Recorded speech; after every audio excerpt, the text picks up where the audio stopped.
Hello friends, இந்த வீடியோவில் நம்ம என்ன பார்க்க போறோம்னா சிஎஸ்எஸ்ல பேக்ரவுண்ட் ப்ராப்பர்ட்டியில யூஸ் பண்ணக்கூடிய லீனியர் கிரேடியன்ட்ன்ற ஒரு வேல்யூ பத்தி பார்க்க போறோம். வாங்க அதை பத்தி எக்ஸ்பிளைன் பண்றேன். இந்த இடத்துல என்ன பண்ணிருக்கேன்னா ஒரு டியூ டேக் கிரியேட் பண்ணிருக்கேன். இந்த டியூ டேக்ல ஒரு கண்டென்ட் ஆட் பண்ணிருக்கேன். இந்த டியூ டேக் என்ன பண்ணிருக்கேன்னா இன்டர்னல் சிஸ்ல கால் பண்ணி இந்த இன்டர்னல் சிஸ்ல என்ன பண்ணிருக்கேன்னா பேடிங் ப்ராப்பர்ட்டி யூஸ் பண்ணி அதுக்கு 30 பிக்சல் கொடுத்துருக்கேன். இது வந்து ஒரு எலமெண்ட் சுத்தி பேடிங் லேயர் இன்க்ரீஸ் பண்றது யூஸ் ஆகுது. அதுக்கப்புறம் என்ன பண்ணிருக்கேன்னா பேக்ரவுண்ட்ன்ற ப்ராப்பர்ட்டி யூஸ் பண்ணி அதுல லீனியர் கிரேடியன்ட்ன்ற ஒரு வேல்யூ டிக்ளேர் பண்ணிருக்கேன்.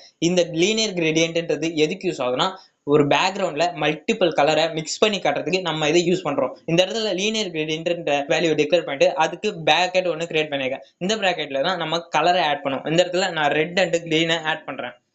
கிரீனை ஆட் பண்ணிட்டு வாங்க இப்ப ரன் பண்ணுவோமா. பாத்தீங்களா, அந்த பேக்ரவுண்ட்ல வந்து அந்த red and green value mixed ஆயிட்டு காட்டியிருக்கு. அதுக்கப்புறம் நம்ம இதுல நம்ம இன்னொரு வேல்யூ கூட ஆட் பண்ணலாம். இந்த இடத்துல எல்லோன்ற வேல்யூ ஆட் பண்ணலாம். வாங்க இப்ப ரன் பண்ணுவோமா. பாத்தீங்களா, அந்த எல்லோ வேல்யூ மிக்ஸ்ட் ஆயிட்டு காட்டுது. இந்த லீனியர் கிரேடியன்ட்ல இன்னும் ஒரு 4 டைப்ஸ் இருக்கு. அதை பத்தி நம்ம அடுத்தடுத்த வீடியோக்கள்ல பார்க்கலாம். இந்த கண்டென்ட் உங்களுக்கு புரிஞ்சிருக்கும்னு நினைக்கிறேன். இது மாதிரி இன்னும் நிறைய இன்ஃபர்மேஷன் நீங்க தெரிஞ்சுக்கணும்னா மறக்காம என்னோட சேனலை சப்ஸ்கிரைப் பண்றேங்க. அடுத்த வீடியோல பார்க்கலாம்.